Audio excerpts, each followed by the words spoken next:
ألف لام ميم ذلك الكتاب لا ريب فيه هدى للمتقين الذين يؤمنون بالغيب ويقيمون الصلاة ومما رزقناهم ينفقون والذين يؤمنون بما أنزل إليك وما أنزل من قبلك وبالآخرة هم يوقنون أولئك على هدى من ربهم وأولئك هم المفلحون وقال تعالى ومن أحسن قولا ممن دعا إلى الله وعمل صالحا وقال إنني من المسلمين ولا تستوي الحسنة ولا السيئة ادفع بالتي هي أحسن فإذا الذي بينك وبينه عداوة كأنه ولي حميم وما يلقاها إلا الذين صبروا وما يلقاها إلا ذو حظ عظيم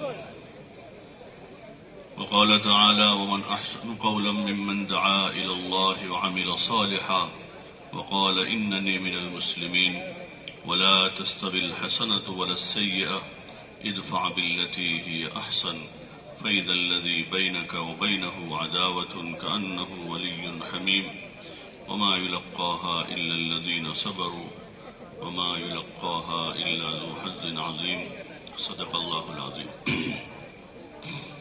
محترم دوست اور بزرگوں، اللہ تعالیٰ نے حضرت محمد صلی اللہ علیہ وسلم کے ذریعے سے دین کو مکمل فرما دیا، اور اب قیامت تک آنے والی امت کو اس کا پابند کیا ہے کہ حضور علیہ السلام والے لائے ہوئے مبارک دین پر زندگی گزارے۔ جو اس دین کا پابند رہ کر زندگی گزارے گا وہ کامیاب ہو جائے گا، اور جو اس کا پابند نہ رہے گا وہ ناکام ہوگا۔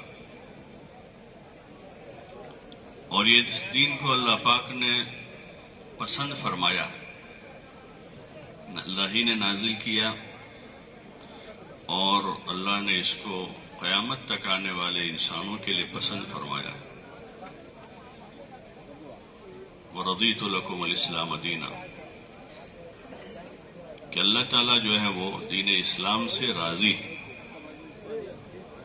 وہ اس کی پسند کا ہے۔ جیسے دنیا میں قوانین بنائے لوگوں نے زندگی گزارنے کے لیے، اور پھر ان کی کوشش یہ ہوتی ہے کہ اس قانون کے مطابق ہمارا نظام چلے۔ چھوٹے سے چھوٹے ادارے کے بھی قانون ہوتے ہیں، بڑے بڑے ملکوں کے قانون ہیں، تو وہ اس کی کوشش کرتے ہیں کہ اس قانون کے تحت ادارہ چلے۔ اس ادارے کا پیون ہو یا اس کا مینیجر ہو یا اس کا گیٹ مین ہو، سب کے لیے ضروری ہوتا ہے کہ وہ اس قانون کی پابندی کرے۔ سب اس کی کوشش کرتے ہیں۔ اصل تو پورے ملک کا مالک اللہ، قل اللہم مالک الملک، پورے ملک کا مالک اللہ ہے۔ حقیقت میں ملک یہاں نہیں، پوری دنیا اللہ نے بنایا ہے، وہی پیدا کرنے والا ہے، خالق السماوات والارض، کہ سب اس نے بنایا ہے۔ تو اس اللہ نے انسانوں کو زندگی گزارنے کا طریقہ انبیاء علیہم السلام کے ذریعے سے عطا فرمایا۔ آپ علیہ السلام سے پہلے بھی کم و بیش 1,24,000 انبیاء آئے، اور انبیاء علیہ السلام کی بعثت اسی لیے ہوئی، ان کو اسی لیے بھیجا گیا کہ دنیا کے انسانوں کو زندگی گزارنے کا طریقہ سلیقہ سکھاوے، عبادت کا طریقہ بتاوے، اللہ سے ان کا رابطہ قائم کراوے۔ حضور پاک صلی اللہ علیہ وسلم بھی آپ کی بعثت بھی اسی لیے ہوئی، آپ کو بھی اسی لیے بھیجا گیا، اور آپ کو خاتم النبیین بنا کر بھیجا ہے۔ ما كان محمد ابا احد من رجالکم ولكن رسول اللہ وخاتم النبیین۔ آپ علیہ السلام کو خاتم النبیین بنایا ہے۔ اب آپ کے بعد کوئی نبی نہیں ہے، نبیوں کا سلسلہ اللہ تعالیٰ نے ختم کر دیا۔ اس لیے اللہ تعالیٰ نے آپ کے دین کو قیامت تک چلانا ہے۔ آپ پر جو کتاب اتاری گئی ہے کلام پاک، وہ بھی قیامت تک رہے گا۔ پہلے زمانے میں ہوتا تھا کہ جو کتاب یا صحیفے انبیاء لاتے تھے ان کے دنیا سے جانے کے بعد اس میں تحریف ہو جاتی تھی، رد و بدل ہوتا تھا، اس لیے جو آسمانی کتابیں صحیفے ہیں کلام پاک کے علاوہ وہ اپنی اصل حالت پر باقی نہیں رہ پائے، تحریف ہوئی اس میں۔ لیکن کلام پاک کی حفاظت کی اللہ تعالیٰ نے ذمہ داری لی ہے، انا نحن نزلنا الذکر وانا لہ لحافظون، کہ ہم نے اسے اتارا ہے، ہم ہی اس کی حفاظت کریں گے۔ اس لیے آج 1400 ساڑھے 1400 سال گزر رہے ہیں، کلام پاک محفوظ ہیں، صرف پرنٹ میں نہیں بلکہ سینوں میں محفوظ ہیں، جو حفاظت کا سب سے مضبوط ذریعہ ہے، اور لاکھوں سینوں میں محفوظ ہے، عرب میں، عجم میں، اور دنیا کا کوئی خطہ، کوئی ملک، کوئی علاقہ خالی نہیں ہوگا جہاں کلام پاک کا کوئی حافظ نہ ہو۔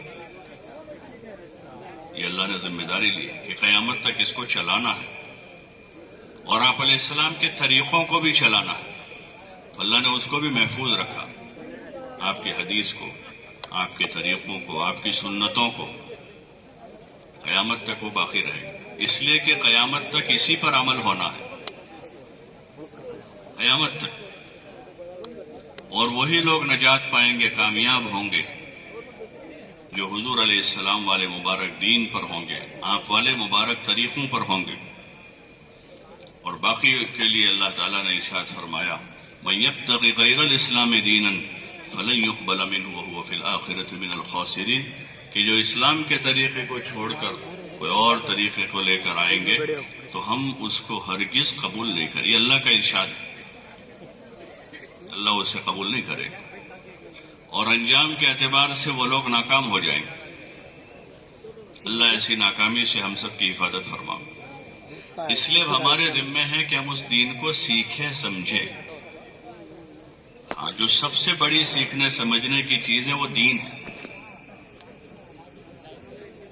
خود سمجھنا ہے اس کو، اور اپنے بچوں کو، اپنے گھر والوں کو سمجھانا ہے کہ دین کیا ہے۔ دین چند رسومات کا نام نہیں ہے، دین جو ہے چند رسومات کا نام نہیں، دین میں طریقے ہیں۔ اللہ تعالیٰ نے حضور علیہ السلام کے ذریعے سے طریقے رائج کروائے، ہر کام کو کرنے کا کوئی خاص طریقہ ہے اسلام میں۔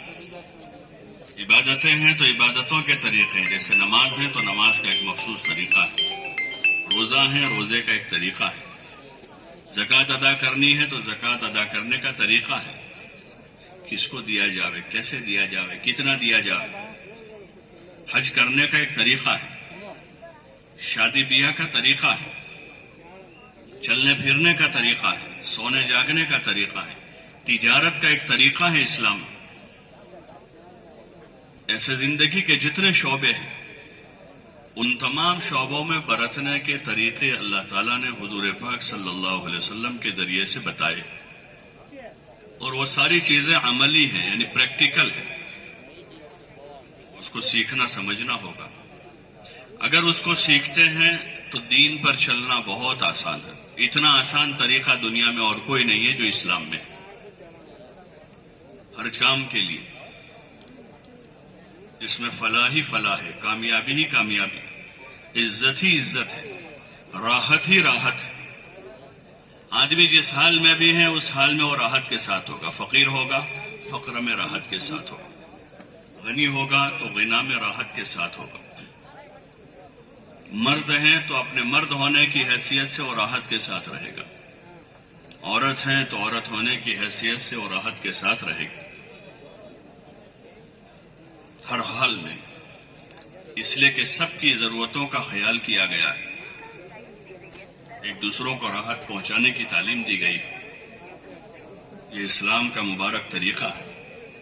لیکن اس کو نہ سیکھنے کی وجہ سے اور اس کو نہ سمجھنے کی وجہ سے اس وقت ہم حال میں ہیں، اس کو سیکھا سمجھا نہیں، ہر آدمی اپنے حساب سے چل رہا ہے، اپنے ماحول کے حساب سے، اپنے معاشرے کے حساب سے، اپنے قومی طریقوں پر ہیں، اپنے علاقائی طریقوں پر ہے۔ ہر آدمی جو ہے یہاں کا رہنے والا مسلمان ہے، کسی اور صوبے کا رہنے والا مسلمان ہے، کسی اور ملک کا رہنے والا مسلمان ہے، وہ ٹھیک ہے، نماز روزے تو ایک طریقے سے ہے، لیکن زندگی کے دیگر امور جو ہیں اس میں ہر ایک کے اپنے اپنے طریقے ہیں، ہر ایک کے اپنے طریقے کہ ہمارے علاقے کا یہ رواج ہے، یہ ہمارے صوبے کا یہ ماحول ہے۔ حالانکہ حضور علیہ الصلوۃ والسلام دین لے کر آئے، آپ کے ہاتھ پر جن لوگوں نے ایمان قبول کیا تو پھر انہوں نے اپنی ساری چیزوں کو چھوڑ دیا، پیچھے کی جتنی چیزیں تھیں، پیچھے کی جو عبادتیں تھیں، پیچھے کے جو عادات و اطوار تھے، اب ایک کلمے کے نیچے جمع ہوئے ہیں، لا الہ الا اللہ محمد الرسول اللہ، ایک کلمے کے تحت جمع ہوئے۔ مکہ والے بھی ہیں، مدینے والے بھی ہیں، اور یمن والے بھی ہیں، حبشہ والے بھی ہیں، مہاجر بھی ہیں، انصار بھی ہیں۔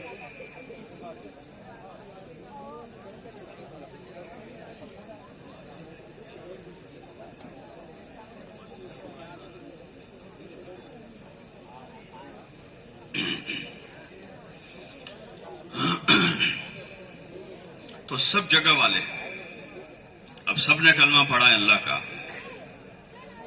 اب سب کی عبادت ایک ہے، سب کے لیے طریقہ ایک ہے حضور علیہ السلام کا۔ یہ اللہ کا اعلان ہے، یہ کسی بندے کا اعلان نہیں ہے، اس لیے اللہ کا فضل ہے کہ آج 1400 سال گزر گئے، دنیا بھر میں کہیں بھی جاوے ایمان والوں کا کلمہ ایک ہی ہے، لا الہ الا اللہ محمد الرسول اللہ۔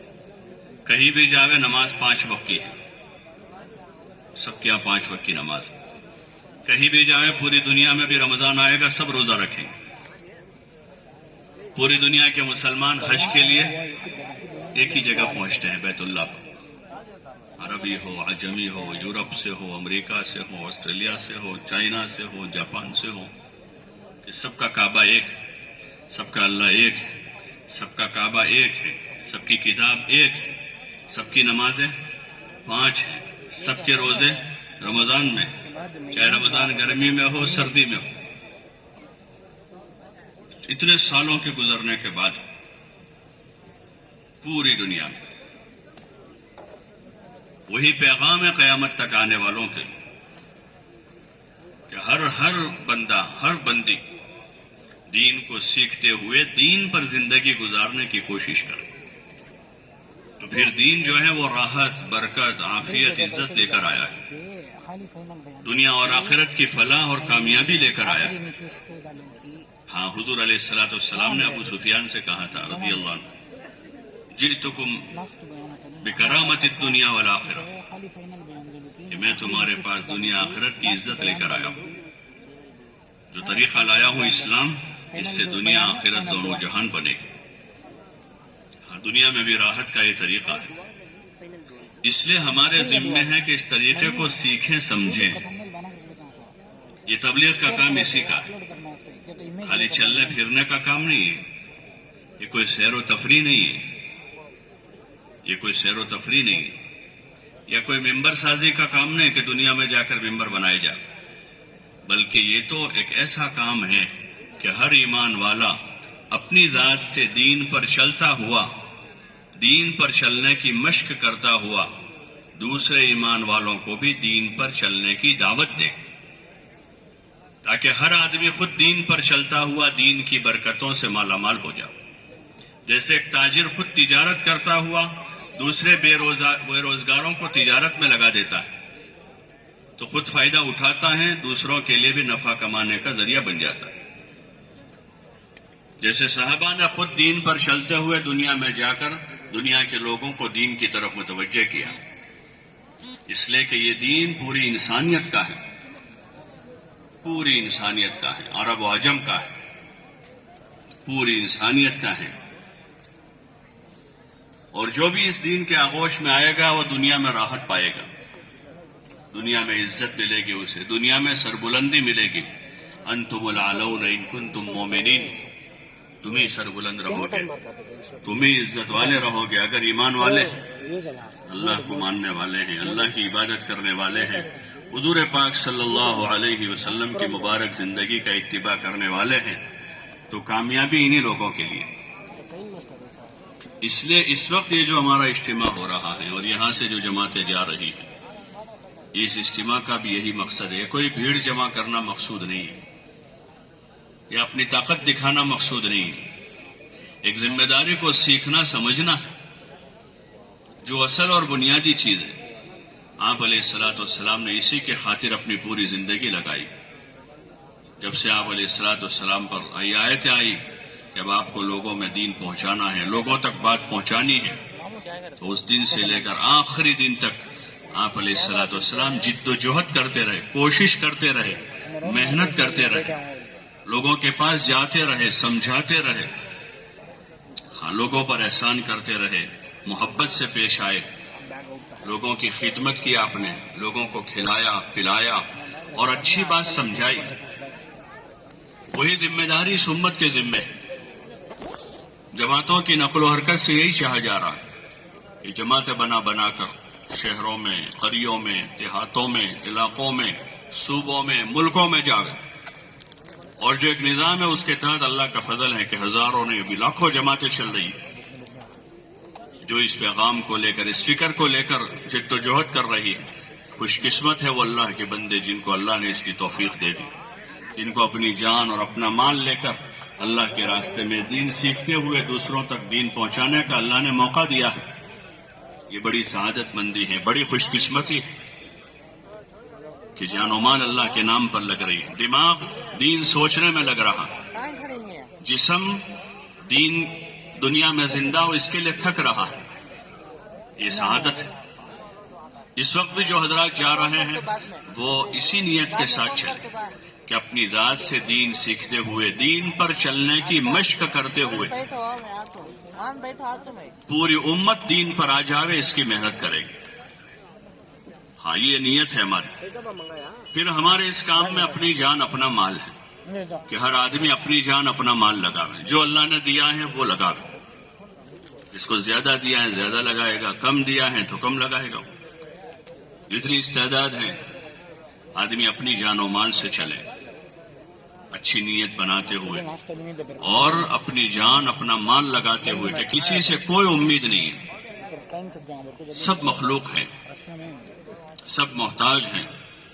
ہم اپنا دین سیکھیں گے اپنا جان و مال لگا کر. جیسے آدمی کھانا کھاتا ہے اپنا جان مال لگاتا ہے، اپنا علاج کرواتا ہے تو اپنا جان مال لگاتا ہے، اپنا گھر بناتا ہے تو اپنا جان مال لگاتا ہے، اپنے بچوں کو پڑھاتا ہے تو اپنا جان مال لگاتا ہے، شادی بیاہ کرتا ہے اپنا جان مال لگاتا ہے.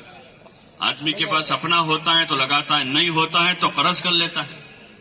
بھائی بچوں کی فیس دینی ہے، نہیں ہے قرضہ کر لیا. مکان بنانے میں پیسہ نہیں ہے قرض کر لیتا ہے. علاج کرنے کے لیے پیسہ نہیں تو قرض کر لیتا ہے. تو دین سیکھنے کے لیے بھی اپنی جان و مال لگا کر سیکھیں گے. نہیں ہے تو تھوڑا قرضہ کر لیں گے. اس لیے کہ دین بڑی ضرورت ہے.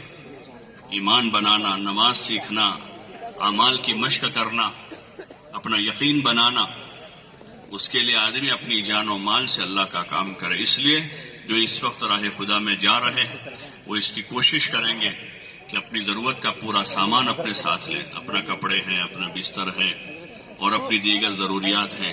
کھانا پکانے کے لیے برتن ہیں.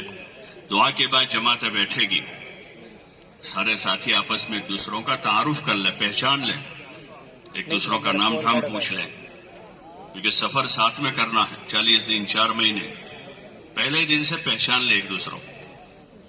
پوری جماعت بیٹھے آپس میں پہچانے. سفر کے آداب. ہاں دین میں ہر عمل کو ہمیں دین بنانا ہے. سفر بھی ہمارا دین بن جائے، وہ بھی عبادت بن جائے. اس لیے سفر کے آداب ہے. آپ لوگ ابھی سفر کرتے ہوئے آئے ہیں سبھی. کوئی بائک پر آیا ہے، کوئی 4 ویلر میں آیا ہے، کوئی بس میں آیا، کوئی ٹرین سے آیا ہے. سب واپس بھی جائیں گے. تو ہمارا سفر بھی عبادت بنانا ہے.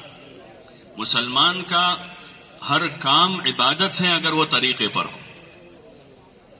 کھانا بھی عبادت ہے، سونا بھی عبادت ہے، سفر بھی عبادت ہے، تجارت بھی عبادت ہے، شادی بیاہ بھی عبادت ہے اگر طریقے پر ہو. اور اگر آپ والے مبارک طریقے پر نہیں تو پھر وہ عبادت نہیں بنتا ہے. اس لیے سفر کے آداب کا مذاکرہ کرے. سفر کیسے کرنا ہے؟ سنت کے مطابق کرنا ہے، مسنون دعائیں پڑھنی ہیں، ذکر فکر کے ساتھ کرنا ہے، اعمال کے ساتھ کرنا ہے. اور خصوصاً جو فرائض ہیں وہ فرائض کسی حال میں ترک نہ ہو. ہاں نماز فرض ہے، سفر میں بھی نماز فرض ہے، سفر میں قصر ہو جاتی ہے.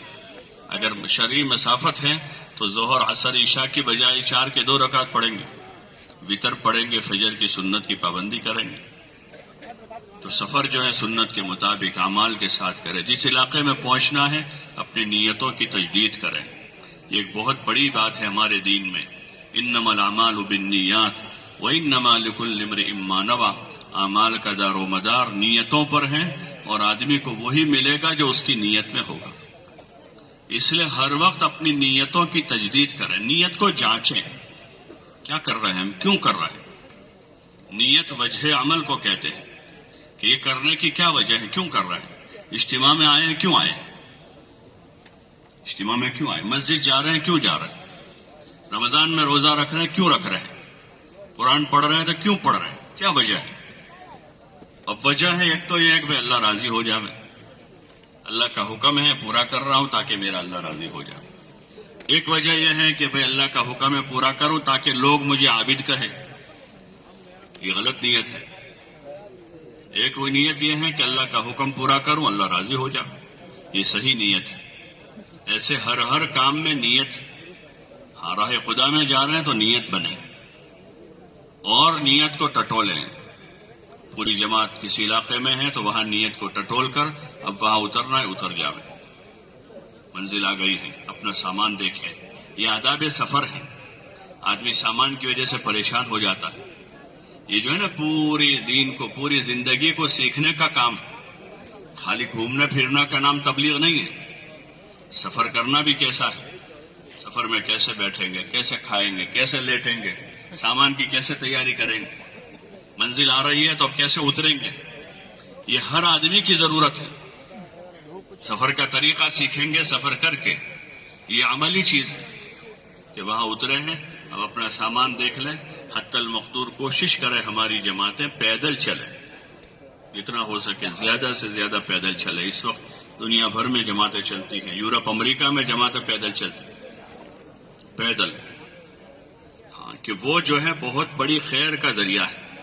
صحابہ کے قافلے دنیا میں چلے، سواری پر بھی چلے، پیدل بھی چلے، اونٹوں پر بھی چلے، گھوڑوں پر بھی چلے. اور موقع آئے تو سمندر میں کشتیاں ڈالی، سمندر میں چلے،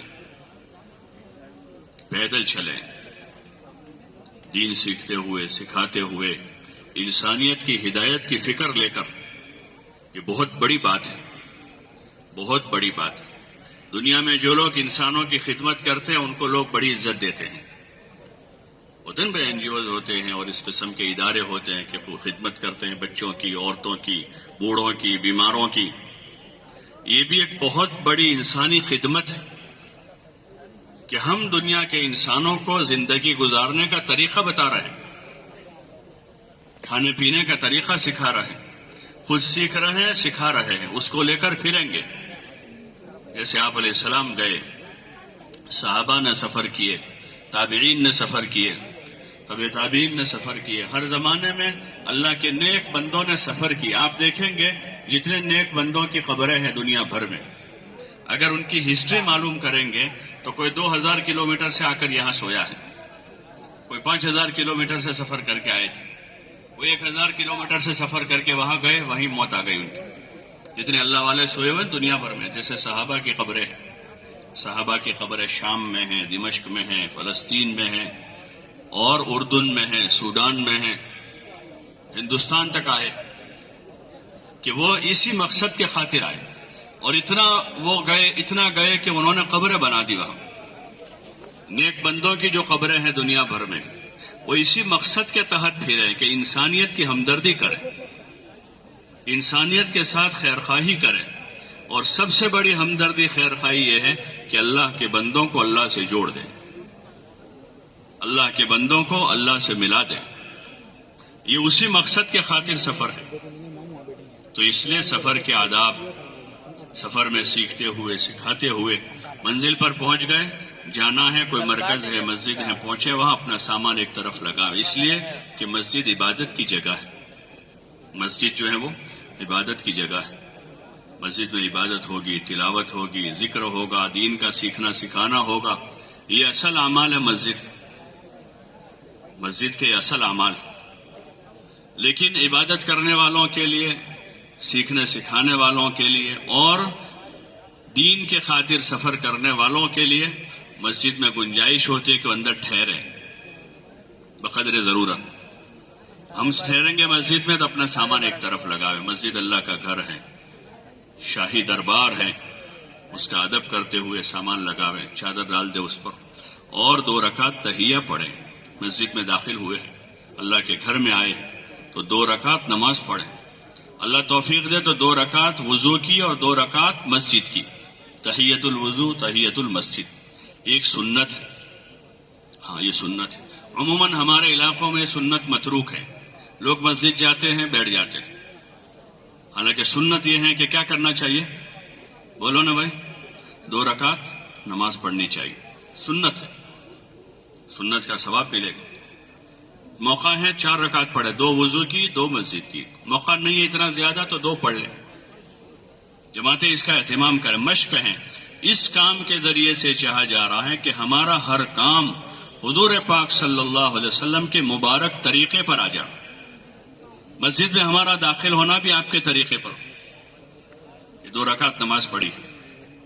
اب پوری جماعت جو ہے مشورے کے لیے بیٹھے. یہ بھی ایک اجتماعی عمل ہے. جماعت میں نکل کر 8 اجتماعی کام ہے. ایک سفر جو ابھی کیا، ایک ساتھ پوری جماعت سفر کرے، بلا وجہ الگ الگ نہ بیٹھے، ایک ہی جگہ بیٹھے، ایک ہی سواری میں رہے پوری جماعت. ایک اجتماعی عمل ہے. دوسرا مشورہ ہے کہ اب غور و فکر کریں.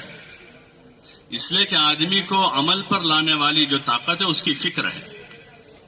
کسی بھی کام کے پیچھے فکر کام کرتی ہے. کوئی بھی آدمی کسی کام میں لگا، اس کی فکر اس کو چلاتی ہے. جیسے گھڑی ہوتی ہے نا، گھڑی کے کانٹے باہر گھوم رہے ہیں لیکن اندر کوئی مشین ہے جو گھوم رہی ہے، اس کو چلا رہی، وہ کانٹے نہیں چل رہے. ایسے آدمی اپنی فکر کے پیچھے چلتا ہے. ہاں ایک فکر کرے، بیٹھے، غور و فکر. یہ بہت بڑی بات ہے. وہ دین کے خاطر غور و فکر ہم نے چھوڑ دیا.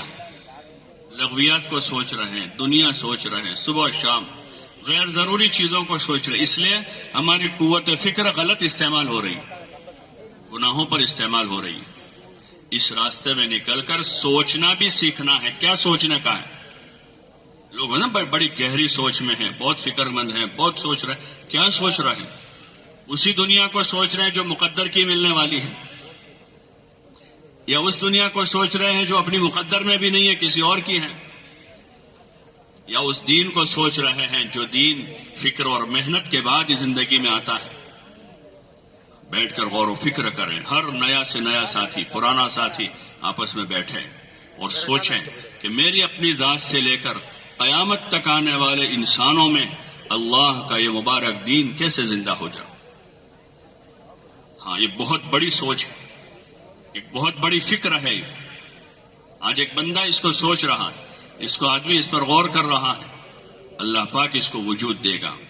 حضرت مولانا الیاس صاحب رحمۃ اللہ علیہ زمانے میں وہاں رہتے ہوئے اپنی جگہ سے اس کو سوچا، غور کیا کہ اللہ کا دین دنیا میں کیسے زندہ ہو جائے. وہ اکیلے ہیں، کوئی ساتھ دینے والا نہیں ہے، لیکن ایک اللہ کا بندہ سوچ رہا ہے، غور کر رہا ہے. تو پھر اللہ پاک نے ان کے اوپر ایک کام کی شکل کو کھولا، اور پھر 1 سے 2 ہوئے، 2 سے 4 ہوئے، 4 سے 8 ہوئے، 8 سے 100 ہوئے، اور 100 سے 1000، 1000 سے لاکھوں ہوتے ہوتے ہوتے پورے عالم میں وہ فکر زندہ ہو گئی. یہ اتنی بڑی طاقت ہے. اس لیے کہ کرنے والا تو اللہ ہے. کرنے والا کون ہے؟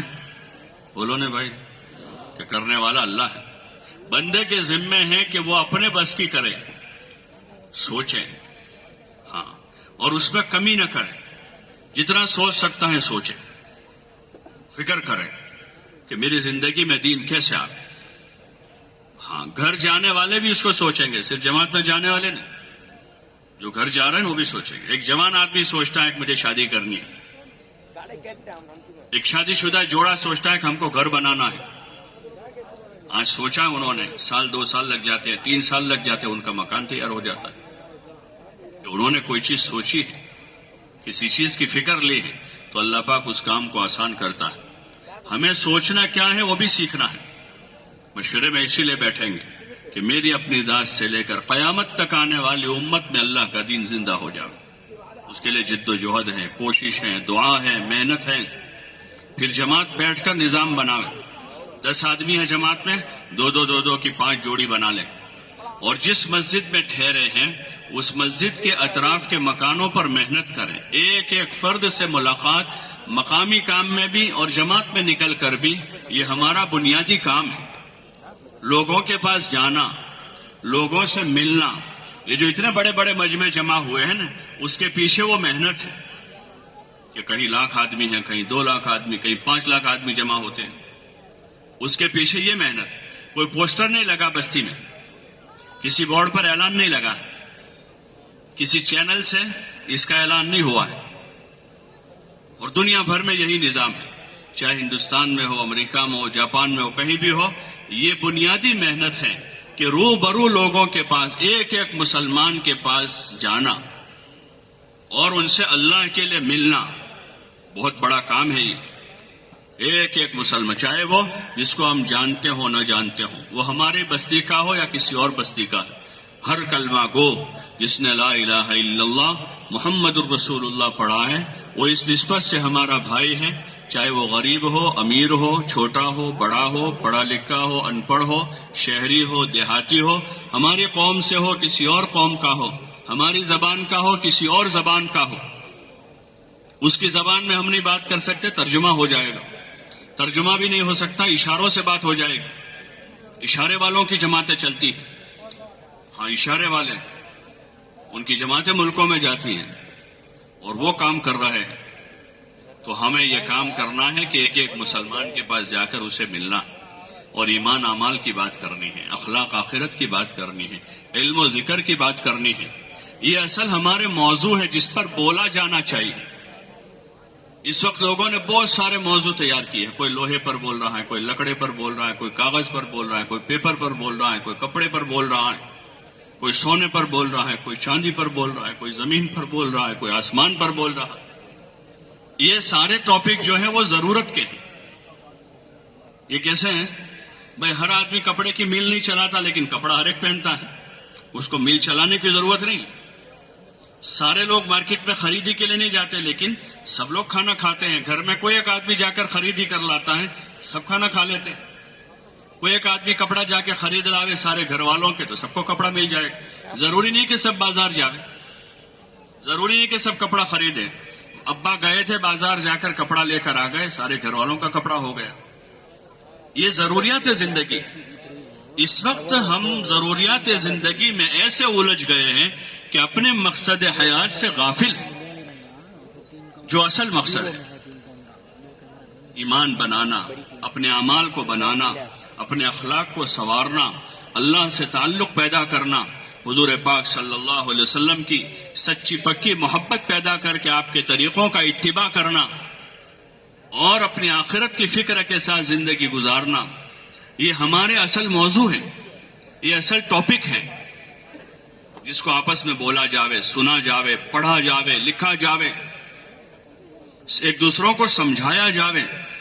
ایمان سمجھنا سمجھانا ہے، عبادتوں کو سمجھنا سمجھانا ہے، حضور والے مبارک طریقوں کو سمجھنا سمجھانا ہے، اور علم پڑھنا پڑھانا ہے. اللہ کی یاد اور اللہ کا ذکر اور اطاعت، اس کو پڑھنا پڑھانا، سمجھنا سمجھانا ہے. یہ اصل چیزیں تھیں. حضور علیہ السلام نے یہ سمجھایا صحابہ کو، صحابیات کو، اپنی ازواج مطہرات کو، اپنے چھوٹوں کو، اپنے یہاں رہنے والے بڑی عمر کے لوگوں کو، مردوں کو، عورتوں کو یہ باتیں بتائی. ایمان بتایا کہ اللہ بڑا ہے، اللہ کھلاتا ہے، اللہ پلاتا ہے، اللہ پالتا ہے، زمین و آسمان کا مالک اللہ ہے، چاند اور سورج کا پیدا کرنے والا ایک اللہ ہے، یہ سب مخلوق ہیں، وہی ایک اکیلا اللہ خالق ہے. یہ بات آپ نے ڈنکے کی چوٹ آپ نے لوگوں کو سمجھائی، مجموعوں کو بھی سمجھائی، ایک ایک کے پاس جا کر بھی یہ بات بتائی آپ نے. جب موقع ملا، جہاں موقع ملا، اجنبیوں کو بھی آپ یہ بات بتا، جن کو آپ جانتے نہیں. مینا میں آپ میدان میں جا کر، مختلف قبائل ہوتے تھے، کوئی یمن سے ہیں، کوئی مدینے سے ہے، کوئی یہاں سے ہیں، کوئی وہاں سے ہیں، ان کے پاس جا کر ان کو یہ بات بتاتے تھے، ان کو سمجھاتے تھے کہ یہ اصل بات ہے جو سمجھنے سمجھانے کی ہے، اور یہ پوری انسانیت کی امانت ہمارے پاس کہ ہم پوری دنیا میں اس کی آواز لگاوے کہ اللہ ایک ہے، سب کا پیدا کرنے والا ایک ہے، سب کا مالک ایک ہے، سب کو کھلانے والا وہی ہے، سب کو زندگی دینے والا اللہ ہے۔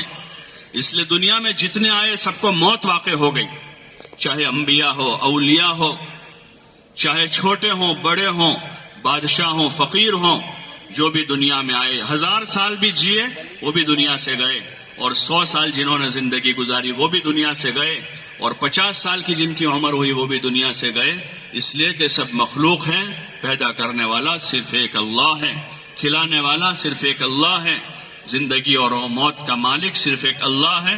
یہ بہت بڑی دعوت ہے، بہت بڑی دعوت ہے۔ ہاں، ہر محلے میں جا کر، علاقوں میں جا کر ایک ایک انسان سے بات کی جائے گی کہ سب کچھ کرتا دھرتا اللہ ہے، اور کامیابی حضرت محمد صلی اللہ علیہ وسلم کے طریقوں میں ہے، جن کو اللہ نے آخری پیغمبر بنا کر بھیجا۔ آپ سے پہلے بہت سارے انبیاء آئے، لیکن وہ سارے انبیاء علیہم السلام واپس ہوئے، آخری نبی بنا کر بھیجے گئے آپ علیہ السلام کو، اور آپ کی نبوت کو قیامت تک جاری کیا ہے۔ قیامت تک آنے والے انسانوں کی کامیابی آپ کے مبارک طریقوں میں ہے۔ جتنی زندگی آپ کے مبارک طریقوں پر ہوگی اتنی زندگی کامیابی کی طرف جائے گی، چاہے آدمی فقیر ہوں، چاہے مالدار ہوں، چاہے پڑھا لکھا ہو، ان پڑھ ہوں، اگر آپ کے مبارک طریقے زندگی میں ہیں وہ زندگی کامیابی کی طرف جائے گی، اور اگر آپ کے مبارک طریقے زندگی میں نہیں ہیں تو آدمی بادشاہت کے ساتھ ناکام ہو جائے گا، وزارت کے ساتھ ناکام ہو جائے گا، مال کے ساتھ ناکام ہو جائے گا۔ آج دنیا میں دیکھ لیں، ایسے کروڑوں انسان ملیں گے کہ جن کے پاس سب کچھ ہے، لیکن وہ خود کہہ رہے ہیں کہ ہم کامیاب نہیں ہیں، وہ خود کہہ رہے ہیں کہ ہم کامیاب نہیں ہیں، ہمیں ہماری جو اصل تلاش وہ نہیں مل رہی ہے، دل کا سکون نہیں ہے ہمارے پاس، دنیا میں ہمارے پاس عزت نہیں ہے، مال ہے عزت نہیں ہے، جو اصل چیزیں ہیں کہ دل کا سکون ہے، دنیا میں عزت ہے، راحت کی زندگی ہے، اسباب میں برکت ہے، اللہ سے تعلق ہے، عبادت کا مزہ ہے، یہ اصل چیزیں ہیں۔ صحابہ کے پاس اکثریت وہ ہیں کہ جن کے پاس مال دولت نہیں ہے لیکن ان کے پاس ایمان ہے، ان کے پاس دل کی راحت ہے۔ حضرت بلال رضی اللہ تعالیٰ عنہ کو اتنی سخت تکلیف پہنچائی جا رہی ہے کہ گرم ریت پر ان کو لٹا کر اوپر سینے پر چٹان رکھی جا رہی، اور ان سے کہا جا رہا ہے کہ تم اپنا دین چھوڑ دو، وہ کہہ رہے ہیں اس حال میں، اتنی سخت تکلیف کی حالت میں کہہ رہے ہیں احد احد کہ اللہ ایک ہے، اللہ ایک ہے، اتنی تکلیف کے ساتھ کہ وہ اصل چیز ان کے پاس تھی، ایمان تھا۔ اس لیے ایک ایک فرد امت کے پاس جا کر دعوت دینا ہے، دعوت دیں گے انشاءاللہ۔ کون کون دیں گے؟ پورا مجمع طے کریں کہ انشاءاللہ اپنے قرب و جوار میں جائیں گے، جماعتوں میں ہیں وہ جہاں علاقوں میں جائیں گے وہاں، اور جو واپس جانے والے ہیں وہ اپنی مسجد کی جماعت کے ساتھ جڑ جائیں، کہ ہر مسجد میں کہیں 10 کہیں 12 15 آدمی مل کر کام کر رہے ہیں، ہم بھی ایک فرد بن جائیں۔ یہ مسجد کمیٹی نہیں ہے کہ جس کے 10 رکن طے ہو چکے ہیں، پریزیڈنٹ ہیں، یہ فلاں ہے، یہ فلاں، اب 11واں آدمی اس میں نہیں آ سکتا، یہ مسجد کی جماعت ہے۔ ہر مسلمان مسجد کے قرب و جوار میں رہنے والا اس جماعت کا ساتھی ہے، غریب ہو، امیر ہو، پڑھا لکھا ہو، ان پڑھ ہو، شہری ہو، دیہاتی ہو، آج رہنے آیا ہو یا 50 سال سے رہتا ہو، کرایہ دار ہو اس بستی میں یا اپنے گھر کا مالک ہو، یہ سب مسجدار جماعت ہے۔ سب مل جل کر 5 وقت کی نمازوں کی پابندی کے ساتھ مسجد کی تعلیم قائم کرتے ہوئے، فضائل کی تعلیم قائم کرتے ہوئے، اپنی مسجد میں کسی نماز کے بعد مشورہ کر کے اپنے محلے کے ایک ایک مسلمان سے ملاقات کا نظام بنائیں گے انشاءاللہ۔ ہاں، اور سب فکر سے شریک ہوں۔ ہاں، ایک بہت بڑا کام ہے، اس میں جڑیں گے، اللہ پاک دھیرے دھیرے ترقی دے گا، اپنا تعلق دے گا، دین کی حقیقت نصیب ہوگی، اور پھر آگے اور ترقی ہوگی، اور آگے ترقی ہوگی، اور وہی ہمارا اصل سرمایہ ہے۔ تو اس لیے اس کی کوشش کریں، جو جماعتوں میں ہیں وہ اس کی کوشش کریں کہ اپنے مشورے سے 24 گھنٹے کا اچھا نظام بنا لیں تاکہ وقت ضائع نہ ہو۔ وقت بہت قیمتی چیز ہے، وقت بہت قیمتی، الوقت اثمن من الذهب، کہ وقت جو ہے وہ گولڈ سے، سونے سے زیادہ قیمتی، اپنے وقت کو قیمتی بنانا ہے دعوت میں۔ دوسرے نمبر پر تعلیم و تعلم میں وقت لگانا ہے، کہ سیکھنا سکھانا ہے۔ ہاں، سورہ فاتحہ سیکھیں، سورتوں کو صحیح کریں۔ قرآن شریف اللہ کی کتاب ہے، کلام الہی ہے، یہی حقیقی علم ہے جو ہمیشہ باقی رہے گا، ہمیشہ باقی، ورنہ سارے علوم ختم ہو جائیں گے، سارے علوم۔ جیسے ابھی ہم دیکھ رہے ہیں بھائی، ایک زمانہ تھا جس آدمی نے بی اے کیا وہ گریجویٹ کہلاتا تھا، گریجویٹ ہے، بڑی بڑی پوسٹ پر جاتے تھے وہ لوگ، بی اے۔ اس وقت بی اے کی کیا قیمت ہے آپ کو پتا ہے؟ ارے ہے نہیں کہ بی اے کی کتنی قیمت ہے آپ جانتے ہیں، کیونکہ اس لائن کا جو علم تھا وہ ختم ہو گیا، اس لیے وہ بے قیمت ہو گیا۔ ایک زمانہ تھا کمپیوٹر کے ابتدائی کورسز تھے، تو خالی ڈی سی اے کیا ہوا آدمی، ڈپلوما کیا ہوا، کہ بہت قیمتی آدمی ہے وہ، بہت قیمتی آدمی، لیکن اب آپ کو پتا ہے کہ اس کی کیا قیمت ہے۔ یہ علوم فانی ہے، یہ فن ہے، یہ سارے فن ہے۔ ایک زمانہ تھا میٹرک پاس تھا 50 سال پہلے تو ہائی کوالیفائڈ کہلاتا تھا، ہائی کوالیفائڈ ہے، میٹرک پاس ہے، اور ابھی کیا قیمت ہے آپ سب جانتے ہیں اس۔ یہ علوم ایسے ہی ہے، لیکن ایک علم قرآن ہے جو اللہ کا اتارا ہوا ہے، کلام الہی ہے، وہ ہمیشہ باقی رہنے والا، نفع دینے والا علم ہے۔ اس لیے پہلی کوشش تو یہ کریں کہ قرآن شریف کے الفاظ کو صحیح کریں، اچھی طریقے سے پڑھنا سیکھیں۔ ہم چھوٹے بچوں کو تو سکھانے بھیجتے ہیں، لیکن ہم خود بڑے نہیں جانتے، نہیں سیکھتے۔ حالانکہ حضور علیہ الصلوۃ والسلام پر قرآن شریف کی نازل ہونے کی ابتدا اس وقت ہوئی جب آپ کی عمر 40 سال کی تھی۔ صحابہ نے تو بڑی عمر میں سیکھا ہے، اس لیے ہر آدمی طے کرے انشاءاللہ قرآن شریف کو سیکھیں گے انشاءاللہ۔ جماعت میں جا رہے، روزانہ حلقہ لگے گا، ایک ایک آیت کر کے صحیح کریں۔ اللہ کا کلام ہے، جب اللہ سے محبت ہوگی تو اللہ کے کلام سے محبت ہوگی۔ آدمی کو کسی سے محبت ہوتی ہے، اس کے کلام سے محبت ہوتی ہے، اس کے خط سے محبت ہوتی ہے، اس کا میسج آتا ہے تو آدمی دھیان سے دیکھتا ہے کہ بھئی ہمارے ابا کا میسج ہے، بیٹے کو باپ سے تعلق ہے، ایک شوہر کو بیوی سے تعلق ہے تو اپنی بیوی کے میسج کے انتظار میں رہتا ہے کہ بیوی کا کوئی میسج آیا ذرا دیکھ لو۔ بیوی کو شوہر سے تعلق ہے تو اپنے شوہر کے میسج کے انتظار میں، 2 دن 4 دن 5 دن ہو جاتے ہیں، اس کی طرف سے شکایت آتی ہے کہ 4 دن ہو گئے آپ کا کوئی میسج نہیں ہے، آپ کا کوئی میسج، وہ محبت ہے، اس میسج کا انتظار ہے۔ جب اللہ سے تعلق بنے گا تو اللہ کی کتاب سے محبت پیدا ہوگی، پھر آدمی پڑھے گا، شوق سے، نہیں آتا ہے سیکھے گا، آدھا گھنٹہ نہیں گھنٹہ لگائے گا، گھنٹہ نہیں 2 گھنٹے لگائے گا، کہ قرآن کو سیکھنا ہے، اچھی طریقے سے سمجھنا ہے۔ ہاں، یہ دستور العمل ہے، زندگی گزارنے کا طریقہ ہے۔ ہاں، اس میں نبیوں کے قصص واقعات ہیں جو ایمان کو بڑھانے کا ذریعہ ہے۔ ہاں، ایمان والے جب قرآن سنتے ہیں ان کا ایمان بڑھتا ہے، اللہ کی وحدانیت ہے، اس کی قدرت بیان ہوئی ہے، اس میں جنت اور جہنم کا علم ہے، اولین کا علم ہے اور آخرین کا علم ہے، دنیا کا علم ہے، آخرت کا علم ہے۔ ہاں، سارے علوم قرآن میں۔ حضور علیہ الصلوۃ والسلام نے اسی قرآن سے صحابہ کو زندگی سکھائی، سمجھائی۔ وہی اصل چیز ہے، ایک باقی کتاب ہے یہ، اس میں کوئی تحریف نہیں ہے۔ اس لیے ہم کوشش کریں کہ قرآن شریف کو سیکھیں گے انشاءاللہ۔ آگے رمضان کا مبارک مہینہ بھی آ رہا ہے، خاص مناسبت ہے، لوح محفوظ سے آسمانی دنیا پر لیلۃ القدر میں قرآن شریف نازل ہوا پورا ایک ساتھ، پھر وہاں سے دھیرے دھیرے 23 سال کے عرصے میں قرآن شریف زمین پر آیا ہے۔ 23 سال میں بڑے اہتمام کے ساتھ اللہ نے اس کو نازل کیا، قیامت تک آنے والے انسانوں کے لیے اس کو دستور العمل بنایا ہے۔ ہمارے ذمے ہے کہ ہم خود سیکھیں، اپنی بیویوں کو سکھاویں، اپنے گھر کی عورتوں کو قرآن سکھاویں، اپنے بچوں کو، چھوٹے ہیں تب سے ان کے قرآن سکھانے کا انتظام کریں۔ مکاتب قائم ہیں اکثر جگہوں پر، اپنے بچوں کو بھیجیں۔ جہاں مکاتب نہیں ہے تو کوشش کریں کہ ہر گلی میں، ہر محلے میں قرآن کی تعلیم کا، قرآن سیکھنے سکھانے کا ایسا انتظام ہو کہ کوئی مسلمان کا بچہ جو ہے وہ قرآن سے غافل نہ ہو، قرآن سے جاہل نہ ہو۔ حضور علیہ السلام نے انتظام کیا تو مدینے کے گھر گھر میں قرآن پہنچا۔ حضرت عمر رضی اللہ عنہ کے زمانے میں تیزی سے لوگ آئے تو حضرت عمر نے مستقل اس کا نظام بنایا کہ کوئی مسلمان جو ہے اللہ کی کتاب سے جاہل نہ ہو۔ آگے رمضان کا یہ مبارک مہینہ جو ہے ایک خاص مناسبت ہے، ابھی تک نہیں سیکھا ہے توبہ کر اللہ سے کہ اللہ ہم نے غلطی کی ہے، چوک کی ہے، ہم نے پتہ نہیں کیا کیا سیکھا ہے. جو غیر ضروری سبجیکٹ تھے وہ سارے سیکھ لیے. 10 12 سال 15 سال 20 سال ہم نے ان سبجیکٹ کو پڑھنے میں لگائی جو ہم 20 سال پڑھنے کے بعد بدل گئے کہ بھائی کورس بدل چکا ہے. یدن بھائی کہ آپ نے جو پڑھا ہے وہ اب نہیں رہا ہے، اب دوسرا کورس آ گیا ہے. سلیبس بدل چکا ہے کہ 20 سال پڑھنے کے بعد یہ سنا کہ سلیبس بدل چکا ہے. آپ نے جو پڑھا تھا اس کی اب کوئی ویلیو نہیں دنیا میں. وہ پڑھے لکھے ان پڑھ ہو گئے. ایسا علم پڑھنے میں 20 سال لگا دیے. اور وہ کتاب جو کتاب دستور العمل ہے، وہ کتاب دستور العمل ہے جو صبح شام ہماری رہبری کر رہی ہے، جو دنیا میں بھی ہمارا سہارا ہے، قبر میں بھی عذاب قبر سے بچنے کا ذریعہ ہے.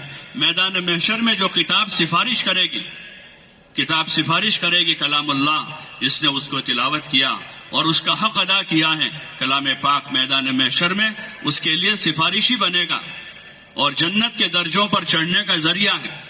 صاحب قرآن سے کہا جائے گا کہ تو کتاب قرآن کو پڑھتا جا اور جنت کے درجے چڑھتا جا. تیرے آخری منزل وہ ہے جہاں تو رکے گا. اس کتاب سے ہم اپنا تعلق پیدا کریں اور اس کو پڑھیں، سیکھیں، سمجھیں، عملی زندگی اس کے مطابق بنانے کی کوشش کریں گے. جماعت میں بھی ہیں، سیکھیں سکھاویں. قرآن کی ایک ایک سورت سے آیتیں کر کر کے صورتیں صحیح کریں تاکہ نماز پہلے صحیح ہو جائے. وضو کرنا سیکھیں، نماز کی طریقہ سیکھیں، قیام کیسے کرنا ہے، رکوع کیسے کرنا ہے، سجدہ کیسے کرنا ہے، نماز کے فرائض کیا ہیں، واجبات کیا ہیں، نماز کی سنتیں کیا ہیں، کن کاموں سے نماز ٹوٹ جاتی ہے. یہ ہمارا ضروری علم ہے جو ہمیں موت کی آخری سانس تک اس علم کی ضرورت ہے. اس لیے کہ نماز موت تک فرض ہے. ایمان موت تک آدمی کے لیے ذمہ ضروری ہے کہ اس حال میں دنیا سے جاوے کہ ایمان والا ہو. یہ بنیادی علم ہے جو فقیر امیر سب کی ضرورت ہے. اس لیے گزارش ہے جو جماعتوں میں جا رہے ہیں سیکھیں سکھاویں، اپنا علم بڑھاویں اور جو چیزیں سیکھ رہے ہیں اس پر عمل کرتے ہوئے اپنی عملی زندگی بناویں. تیسرا کام ہے ذکر و عبادت. ذکر و عبادت کہ مسلمان کی زندگی کا یہ مشغلہ ہے. ایمان لانے کے بعد اپنا دین سیکھتے ہوئے آدمی کی زندگی کا مشغلہ اللہ کی عبادت ہے.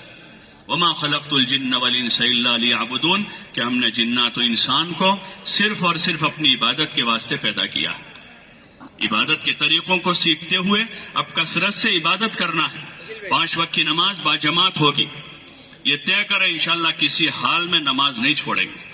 طے کر دیں انشاءاللہ، پورا مجمع طے کرے گا اب موت تک انشاءاللہ کسی حال میں ہم نماز نہیں چھوڑیں گے اور نماز کو اہتمام سے ادا کریں گے. مسجد جا کر آپ علیہ الصلوۃ والسلام نے پوری زندگی فرض نمازیں مسجد جا کر باجماعت ادا کی. یہاں تک کہ مرض الوفات میں آپ جمعرات سے لے کر پیر تک زیادہ بیمار رہے، آپ کو غشی طاری ہو جاتی تھی، بے ہوشی ہو جاتی تھی، لیکن اس حال میں بھی نماز کے وقت میں اٹھتے تھے اور 2 آدمیوں کے سہارے سے مسجد جاتے تھے. حضرت علی اور حضرت عباس رضی اللہ عنہما 2 طرف سے آپ کو سہارا دیتے تھے، اس لیے کہ آپ سے چلا نہیں جاتا تھا. آپ مسجد جا کر نماز باجماعت ادا کرتے تھے. اس لیے سب طے کریں انشاءاللہ نماز کی پابندی کریں گے انشاءاللہ. اور اپنے گھر والوں کو بھی نماز کی پابندی کراویں. گھر کی عورتیں ہیں، بچے ہیں. حضور نے فرمایا 7 سال کی عمر میں بچے کو نماز کا حکم کرو. 10 سال کی عمر میں نماز نہ پڑھنے پر تنبیہ کرو. حالانکہ لڑکے پر ابھی نماز فرض نہیں ہوئی ہے، لیکن ابھی سے عادی بنانا ہے. نماز کی اہمیت سمجھانی ہے کہ بہت بڑا فریضہ ہے، کسی حال میں معاف نہیں ہے. ہاں بیمار ہیں تو بیماری کی نماز پڑھیں، مسافر ہیں سفر کی نماز پڑھیں، لیکن کسی حال میں معافی نہیں ہے. یہ اہم ترین فریضہ ہے. مقصد حیات ہے عبادت. ان عبادتوں میں سب سے بڑی عبادت نماز ہے. اس لیے نمازوں کی پابندی کریں. فرائض کے ساتھ سنتوں کا اہتمام کریں، سنتوں کے ساتھ نفلوں کا اہتمام کریں. جب اللہ سے تعلق پیدا ہوگا تو پھر آدمی رات نماز میں گزارے گا. ہاں ان لوگوں کا تذکرہ کلام پاک میں کیا، تتجافى جنوبهم عن المضاجع يدعون ربهم خوفا وطمعا ومما رزقناهم ينفقون کہ ان کی پہلو خوابگاہوں سے جدا. یہ بستر پر نہیں لیٹتے ہیں بلکہ اللہ کے سامنے کھڑے ہوتے ہیں، خوفا وطمعا، اللہ سے ڈرتے ہوئے اور اس کی رحمت کے امیدوار ہو کر. ومما رزقناهم ينفقون، اور اللہ نے ان کو جو کچھ دیا ہے اللہ کے نام پر خرچ کرتے ہیں. كانوا قليلا من الليل ما يهجعون وبالاسحار هم يستغفرون. ہاں یہ نیک لوگوں کا تذکرہ ہے. کہ رات کے آخر پہر میں یہ اللہ کے سامنے روتے ہیں، استغفار کرتے ہیں، اللہ سے معافی مانگتے ہیں. حالانکہ دن بھر اطاعت سے گزر، یہ نہیں تھا کہ دن میں گناہ کرتے تھے اور رات میں معافی مانگتے تھے، دن بھر اطاعت کے ساتھ گزارتے تھے اور پھر رات کے آخر پہر میں اٹھ کر اپنے پروردگار سے معافی مانگتے ہیں، توبہ کرتے ہیں. یہ نیک لوگوں کی صفتیں ہیں. ہاں، اور اللہ نے استعداد رکھی ہے. آج راتیں عبادت میں نہیں تو گناہوں میں گزر رہی یا لایانی میں گزر جاتی. ہم اپنے آپ کو اس کا عادی بناوے کہ رات میں جلدی آرام کریں اور پھر رات کے اخیر پہر میں اٹھ کر اللہ کے سامنے روئے دھوئے. آگے مبارک مہینہ آ رہا ہے، ویسے بھی رمضان میں سحری کے لیے اٹھتے ہیں، آدھا گھنٹہ جلدی اٹھ جائیں گے، اللہ کی عبادت کریں گے، توبہ کریں گے، اپنے لیے، حضور کی پوری امت کے لیے اللہ سے معافی مانگیں گے کہ اللہ ہمیں بھی معاف کر دے، ہم سے بڑی چوکیں ہوئی ہیں، بھول ہوئی ہیں، تیری عبادت میں، دین سیکھنے میں، دین کی دعوت میں ہم سے بڑی کوتاہیاں ہوئی ہیں، یا اللہ تو ہمیں معاف فرما دے اور حضور علیہ السلام کی پوری امت کو معاف فرما دے. اللہ سے معافی مانگیں گے، روئیں گے، دھوئیں گے تو یہ ہماری راتیں روشن ہو جائے گی، یہ راتیں روشن ہو جائے گی، اللہ راضی ہو جائے گا. اور یہی اصل وظیفہ حیات ہے ایمان والے کا کہ کثرت سے عبادت میں مشغول ہو، اتنا عبادت میں مشغول ہو کہ ہماری عبادت کا اثر ہماری تجارت پر بھی ہو، ہماری عبادت کا اثر ہمارے آرام پر بھی ہو، اور ہماری عبادت کا اثر ہمارے کھانے پر ہو کہ کھانا بھی غفلت سے نہ ہو، آرام بھی غفلت کے ساتھ نہ ہو، اور تجارت بھی غفلت کے ساتھ نہ ہو. صحابہ کی عبادتوں کا اثر تھا ان کی تجارتوں پر. اللہ تعالیٰ نے ان کا تذکرہ فرمایا کلام پاک میں، رجال لا تلہیہم تجارت ولا بیع عن ذکر اللہ واقام الصلاۃ وایتاء الزکاۃ یخافون یوما تتقلب فیہ القلوب والابصار. یہ ایسے مرد ہیں کہ ان کی تجارت، ان کی خرید و فروخت ان کو اللہ کے ذکر سے، نماز قائم کرنے سے، زکوٰۃ ادا کرنے سے مانے نہیں ہوتی. یعنی بازار میں بھی نظر آتے تھے کہ اللہ کے ذکر میں ہے، اللہ کی یاد کے ساتھ بیٹھتے، وہ نمازوں کی پابندی کرتے تھے، ان کی جماعت نہیں جاتی تھی، نماز قضا نہیں ہوتی تھی، وہ اپنے اموال کی زکوٰۃ ادا کرتے تھے کہ اللہ نے مال دیا ہے، اس مال پر زکوٰۃ کو فرض کیا ہے تو اپنے مال کی زکوٰۃ ادا کر رہے ہیں. اور ان کو ڈر تھا تو آخرت کا ڈر تھا. یخافون یوما تتقلب فیہ القلوب والابصار، اور اس دن سے ڈرتے ہیں جس دن دل اور آنکھیں الٹ پلٹ ہو جائے گی. یہ ان کی صفت بیان فرمائی. اس لیے ہم کوشش کریں نمازوں کی خوب پابندی کریں. نماز سے پہلے کی سنتیں، نماز کے بعد کی سنتیں ہیں، نفلیں ہیں، جتنا موقع ملے ہم نمازیں پڑھیں. حضور علیہ السلام نے جو ہے توبہ کی نماز بتائی، شکر کی نماز بتائی، حاجت کی نماز بتائی. کوئی مصیبت آوے تو تکلیف میں نماز پڑھے، اللہ کی طرف آوے. سورج میں گرہن ہو گیا تو حضور مسجد میں آ گئے، چاند میں گرہن لگ گیا مسجد میں آ گئے، بارش رک گئی تو آپ نے نماز پڑھی، ہر وقت نماز بتائی. یہی ہماری زندگی کا وظیفہ ہے.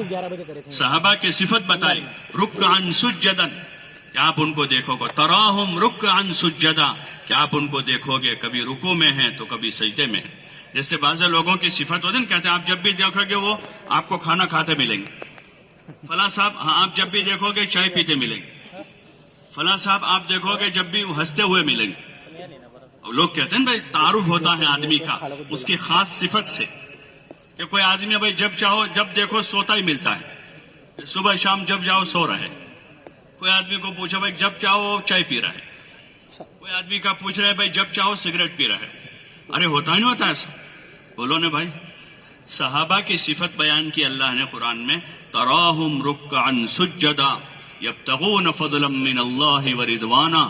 تم ان کو جب دیکھو گے تو کبھی رکوع میں ہیں کبھی سجدے میں ہیں. یہ صفت ہے ان کی. اور وہ کیا چاہتے ہیں یہ رکوع سجدوں سے، نماز سے کیا چاہتے ہیں؟ یبتغون فضلا من اللہ ورضوانا، کہ وہ اللہ کا فضل چاہتے ہیں اور اللہ کی رضا چاہتے ہیں، کہ اللہ راضی ہو جاوے اور اس کا فضل شامل حال ہو جاوے. اگر اس کا فضل شامل حال ہو گیا تو پھر ہمارے سارے کام آسان ہو جائیں. جیسے آسمان سے بارش برستی ہے نا تو سارے کاروبار چلتے رہتے ہیں، میلیں بھی چلتی ہیں، کھیت سے اناج آتا ہے اور نہریں جاری رہتی ہیں، جانوروں کو چارہ ملتا ہے کہ آسمان سے بارش برس رہی ہے. اور اگر 2-3 سال بارش نہ برسے تو سب جگہ مندی ہو جائے گی، بازار ٹھپ ہو جائیں گے کہ بارش نہیں ہوئی ہے، بارش نہیں ہوئی ہے. ایسے اللہ کا فضل ہے، اللہ کا فضل شامل و حال ہو جائے گا تو سارے کام آسان ہو جائیں گے. شادی بھی آسان، تجارت بھی آسان، کاروبار بھی آسان، زندگی جینا آسان، گھر بار آسان، کاروبار آسان. اور اگر اس کا فضل ہاتھ میں نہیں ہے، اس کا فضل ہماری طرف متوجہ نہیں ہے، تو سارے کام مشکل ہو جائیں گے، اور فضل شامل حال کرنے کا راستہ اس کی اطاعت۔ اس لیے نمازوں کی پابندی کریں۔ ماہ مبارک ہے آگے، تو رمضان کے مہینے کو اچھا گزاریں، ابھی سے تیاری کریں۔ حضور علیہ السلام رجب سے تیاری شروع کر دیتے تھے، اللہم بارک لنا فی رجب و شعبان بلغنا رمضان، یا اللہ ہمارے رجب شعبان میں برکت دے دے اور ہم کو رمضان تک پہنچا دے۔ حضرت عائشہ رضی اللہ عنہ فرماتی ہیں کہ آپ علیہ السلام شعبان کے مہینے میں کثرت سے روزے رکھتے تھے اور رمضان کی تیاری کرتے تھے۔ اس لیے ماہ مبارک کی تیاری کریں، دعا مانگتے تھے، یا اللہ سلمنا لرمضان وسلم رمضان لنا، رمضان کے لیے ہم کو صحیح سالم تندرست بنا دے اور رمضان کو ہمارے لیے خوشگوار بنا دے۔ تیاری کریں آگے سے، تاکہ رمضان میں اچھی طریقے سے روزے رکھیں اور اچھی طریقے سے نماز پڑھیں، رمضان کی راتوں کو اطمینان سے تراویح میں گزاریں۔ ہاں، قرآن کے ساتھ خاص مناسبت ہے، ماہ مبارک میں روزوں کے ساتھ تراویح ہیں، تلاوت ہیں، ذکر ہیں، صدقہ خیرات ہیں۔ مسلمان عموماً ماہ مبارک میں زکوٰۃ بھی ادا کرتے ہیں۔ جن کو اللہ نے مال دیا ہے وہ اپنے اموال کی زکوٰۃ ادا کریں، مال کو گن کر علماء سے مسائل معلوم کر کے اپنے اموال کی زکوٰۃ ادا کریں۔ یہ فرائض ہیں، ایمان، نماز، روزہ، زکوٰۃ، یہ سارے فریضے ایک ساتھ جمع ہو جاتے ہیں۔ اور آگے حج کے مہینے ہوتے ہیں، حج والے بھی تیاری کر رہے ہیں۔ یہ پانچوں فرائض ہے بنیاد، تو اس لیے کوشش اس کی کریں کہ ہمارا رمضان بھی اچھا گزرے، توبہ کے ساتھ، عبادت کے ساتھ، ذکر کے ساتھ، دعوت کے ساتھ۔ ماہ مبارک میں آپ نے اپنی محنت بڑھا دی۔ فتح مکہ کا سفر ماہ مبارک میں ہوا، بدر کا سفر رمضان میں ہوا، آپ نے اپنا محنت بڑھائی۔ حضرت عائشہ رضی اللہ عنہ کی ایک روایت میں کہ آپ علیہ السلام رمضان میں بستر پر تشریف نہیں لاتے تھے، تو رمضان میں کھانا سونا کم کریں گے، باقی رمضان میں کام بڑھانا ہے، عبادت بھی بڑھانی ہے، دعوت بھی بڑھانی ہے، بڑھائیں گے انشاءاللہ۔ جو جماعتیں ہماری جا رہی ہیں وہ بھی، جو جماعتیں اس وقت کام کر رہی ہیں وہ بھی، آگے رمضان کا مہینہ آ رہا ہے تو رمضان میں دعوت بھی بڑھانی ہے۔ لوگوں کے دل نرم ہوتے ہیں، اپنے آپ مسجدوں کی طرف آتے ہیں، تو ہم زیادہ سے زیادہ ملنے کی کوشش کریں، ایمان والوں سے بات کریں، ایمان بنانے کی، اعمال بنانے کی، اخلاق بنانے کی، دین کی محنت کے لیے تیار کریں۔ رمضان کے مہینے میں بھی نقد جماعتیں بناویں کہ لوگ جماعتوں میں جا کر اچھی طرح یکسو ہو کر اپنے اعمال قائم کریں۔ ایسے ہزاروں لوگ ملیں گے جنہوں نے رمضان میں راہ خدا میں نکل کر زندگی کا پہلا روزہ رکھا ہے، پہلی نماز جا کر پڑھی جماعت میں جا کر۔ 20 سال کی عمر ہے، 25 سال کی عمر ہے، ابھی تک نماز نہیں پڑھی تھی، جماعت میں نکل کر پہلی نماز پڑھی۔ 25 سال کی عمر ہے، جماعت میں جا کر توبہ کی، شراب سے، زنا سے، سود سے۔ ہاں، یہ بہت بڑی خیر کا ذریعہ ہے۔ اس لیے رمضان میں اپنی عبادت بھی بڑھانی ہے، تلاوت بھی بڑھانی ہے، اعمال بھی بڑھانے ہیں، دعوت بھی بڑھانی ہے۔ جو جماعتیں ہیں وہ بھی خوب جم کر محنت کریں۔ ہاں، روزہ ایک عبادت ہے، مزید ہے وہ۔ اللہ سے جب توفیق مانگیں گے تو اللہ روزے کی حالت میں بھی چلنے پھرنے کی توفیق دے گا، محنت کی توفیق دے گا۔ ملے جا کر لوگوں کو۔ رمضان میں سرکش شیاطین قید ہوتے ہیں، دل نرم ہوتے ہیں، زیادہ سے زیادہ لوگوں سے جا کر ملیں، اختلاط کریں، بات کریں، سمجھاویں، ان کو لاویں، تعلیم کے حلقوں میں جوڑیں، اپنے ساتھ گشتوں میں لے کر چلیں اور نقد راہ خدا میں لے جانے کے لیے ان کو تیار کریں۔ رمضان میں بھی 4 مہینے کی جماعتیں، چلے کی جماعتیں بناویں، وہ راہ خدا میں جائیں گے، نماز پڑھیں گے، فرض روزے رکھیں گے، توبہ کریں گے، بہت بڑی خیر کا ذریعہ ہوگا۔ اس لیے جو جماعتیں جا رہی ہیں اس وقت وہ بھی، اور جو جماعتیں باہر کی ان علاقوں میں کام کر رہے ہیں ان سے بھی گزارش ہے کہ رمضان سونے میں نہ، یہ سونے کا مہینہ نہیں ہے۔ رمضان جو ہے وہ سونے کا مہینہ نہیں ہے، وہ تو کام کا مہینہ ہے۔ اللہ والوں کے رمضان کے قصے سنتے ہیں کہ دن بھر 24 گھنٹے میں 2-3 گھنٹے سوتے تھے، عام دنوں کے مقابلے میں سونا کم کرتے ہیں نہ کہ بڑھاتے۔ اگر ہماری زیادہ ہمت نہیں ہے تو رات بھر آرام کر لیں، کوئی حرج نہیں، تہجد میں اٹھ جاویں، تہجد پڑھیں، دعا مانگیں، سحری کھا لیں، پھر دن کو کام میں لگاویں، صبح سے محنت کا نظام بناویں اور گھر گھر جا کر لوگوں سے ملیں، بات کریں، سمجھاویں۔ مبارک مہینہ ہے، لوگوں پر لوگوں کی خدمت کریں، خرچ کریں، روزہ داروں کو افطار کراویں اور دین کی بات سمجھاویں، اپنے پاس بلاویں۔ اس کو رسم نہ بناویں، افطار پارٹیوں کو، مردوں عورتوں کا ہجوم نہ کریں۔ روزہ دار کا افطار کرانے کا مطلب اس کو بھی کوئی رسم بنا دیا جائے، وہ افطار پارٹیاں ہو رہی ہیں۔ لاکھوں کروڑوں کے خرچے ہو رہے ہیں، مرد عورتیں جمع ہو رہے ہیں، اس کے ویڈیو ہو کر وائرل ہو رہے ہیں. اللہ کے لیے کیا تھا، لوگوں کو دکھانے کے لیے افطار کرایا ہے. اگر اللہ کے لیے ہے تو جو عمل اللہ کے لیے کیا جاتا ہے اس کو مخلوق سے چھپایا جاتا ہے کہ لوگ اس کو نہ دیکھیں، لوگوں کو پتہ نہ چلے کہ کس نے کروایا ہے، یہ کس نے کھلایا ہے. کہ جس کے لیے کرنا ہے اس کو بتانا ہے. اور تو ایک رسوم ہے، ہمیں عمل بنانا ہے. حضور علیہ السلام نے ترغیب دی ہے ماہ مبارک میں کہ بھوکوں کو کھلاوے، روزہ داروں کو افطار کراوے، اللہ کے بندوں کے مددگار بنے. ایک صحابی آئے، ان کو کہا حضور نے اپنے ساتھ کھانے میں شریک کیا سحری کے لیے. وہ معذرت کا کہا کہ نہیں، آؤ برکت کا کھانا کھا لو. تو یہ فضیلت کی چیزیں ہیں، لیکن اس کو دین بناویں. اگر اس کو سیکھا ہے تو دین بنے گا، ورنہ دین کے یہ اعمال بھی رسم بن کے رہ جائیں گے. اس لیے گزارش ہے کہ ماہ مبارک میں بھی اپنی محنت بڑھاویں. جو حضرات گھر واپس جائیں گے وہ طے کریں رمضان کے مہینے میں بار بار 3 دن لگاویں. بہت سارے علاقوں میں ذمہ داروں نے طے کیا کہ 3 مرتبہ 3 دن لگائیں گے، ہر عشرے میں 1 مرتبہ 3 دن، اور نئے لوگوں کو اپنے ساتھ تیار کر کے لے جائیں گے. ایسے نوجوان ہیں جو روزوں سے دور ہیں، نماز سے دور ہیں، مسجد سے دور ہیں، گناہوں والی زندگی ہے. رمضان کا مہینہ آیا ہے، دل نرم ہوئے ہیں، ان کو تیار کر کے اپنے ساتھ لے گئے. پہلے عشرے میں 1 مرتبہ لے گئے، 7 دن گھر رہے، 3 دن جماعت میں چلے گئے. پھر 3 دن جماعت میں گئے، 7 دن گھر رہے، پھر 3 دن جماعت میں جا رہے. اپنے ساتھ نئے لوگوں کو لے کر جا رہے ہیں. وہاں لے جا کر ان کو قرآن سکھا رہے ہیں، ان کو روزہ نماز کی ترغیب دے رہے ہیں، ان کو مسجد کے ماحول میں لا کر ان کا دینی ذہن بنا رہے ہیں. اس لیے ذمہ داروں سے ہماری گزارش ہے، جو عام دنوں میں مہینے میں 1 بار 3 دن لگا رہے ہیں، وہ یہ طے کریں کہ انشاءاللہ ماہ مبارک میں 3 مرتبہ 3 دن لگائیں گے انشاءاللہ. کون لگائیں گے؟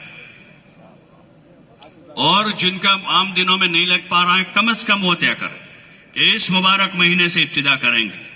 اس مبارک مہینے سے ابتدا کر کے خود بھی نکلیں گے، اپنے بھائیوں کو، اپنے والد کو، اپنی اولاد کو، اپنے بھانجوں بھتیجوں کو بھی اس ماہ مبارک میں انشاءاللہ کم از کم ان کے 3 دن لگوا کر دین کی محنت کی ان کی شروعات کریں گے انشاءاللہ.